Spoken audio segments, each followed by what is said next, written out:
Construction financing. It's not straightforward, and it's a little bit of a mystery. And so what I wanted to do is jump on here and talk about things that you should know. So at least you have some base knowledge of what construction financing looks like, what construction mortgages look like, what some things mean, what to expect, so that if you're interested in getting construction financing and financing your project on your own, that you just have a little bit of background before going and seeking lending from a bank. So the first thing to understand is just literally the basics, like what is a construction mortgage and how that differs from a term mortgage or a normal mortgage that you're used to getting or hearing about. So the first difference is that a construction mortgage is interest only.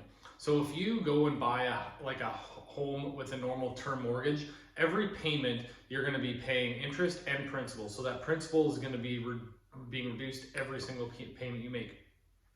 With construction financing, it is interest only. So that means as your balance grows, so as you get further through your project, as you get more disbursements from your lender, the balance grows and the interest payments increase as that balance grows, as you're asking for more funds. And so when you make a payment, it's only interest.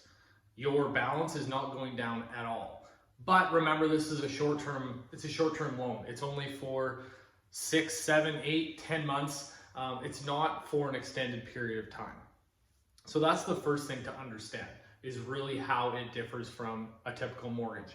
The other way that it differs is the equity requirements. So if you're going to go and get a term mortgage, if you're going to go buy a house, you're going to have to put a minimum of 5% down. It could be 5, 10, 20, depending on some different requirements, but a lot of times you can get away with 5.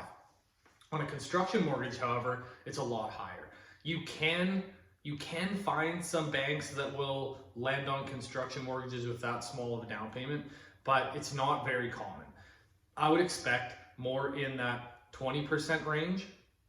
I've heard higher up to 30%, but I would assume 20%, 25% from an equity standpoint. So what your down payment would have to be. The other difference is that if you're going to go buy a house, that down payment all gets put down up front. With a construction mortgage, it's a little bit different.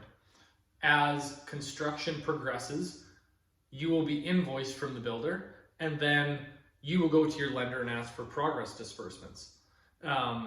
When you get that, as you get disbursements, the bank will only cover, we said 20% down payment, so that would be they're covering 80% of the entire build. So when you get a disbursement, that's only covering 80% of the build, and then you are required to come up with the other 20%.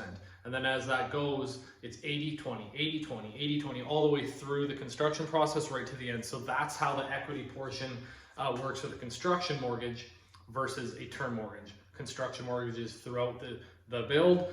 A term mortgage is like bam, right at the beginning. So that's what the equity looks like.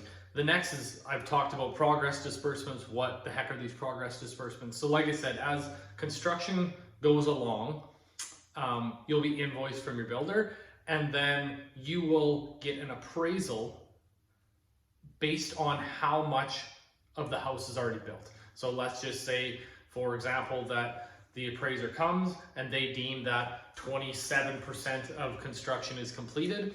That means they'll send a report to the bank. Bank will disperse 27% of your construction mortgage. And then they continue to do that all the way through the build. At the end, when you are finished, then it converts to a term mortgage, and then you revert right back to what I was saying before about like typical mortgages. Now you're back in that realm. Another thing to consider is builder lien holdbacks. This is not something you've probably ever heard before. Here in Saskatchewan, it's law. So when the bank gives you your progress disbursement, they don't actually give it directly to you. They give it to your lawyer first, who then gives it to you. The lawyers are required to hold back 10% of that disbursement by law. And the reason is so that if me, the builder, is not paying my sub-trades, the sub-trades have time where they can go to the lawyers, they can file a lien, and there's that 10% bucket that's sitting there with the lawyers that they can disperse payments to sub-trades if they're not being paid. So that that time lasts for 40 days after substantial completion of the home. So you won't have access to those funds either. So keep that in mind in the planning phase. Those will be funds that you'll be required to carry above and beyond the equity portion. So just keep that in mind as you are talking to banks, as you're talking to builders, whether it makes sense for you to self-finance or whether it makes sense to builder finance. So I would say those are probably the basics of construction financing. It is complicated. Not every lender does it the same. So it does take a little bit of legwork, but if you're gonna finance it yourself, there are benefits as well that I would be more than happy to talk about if you're interested. Feel free to reach out if you have any other questions. Clearly, we're not lenders, but we do deal with this quite often.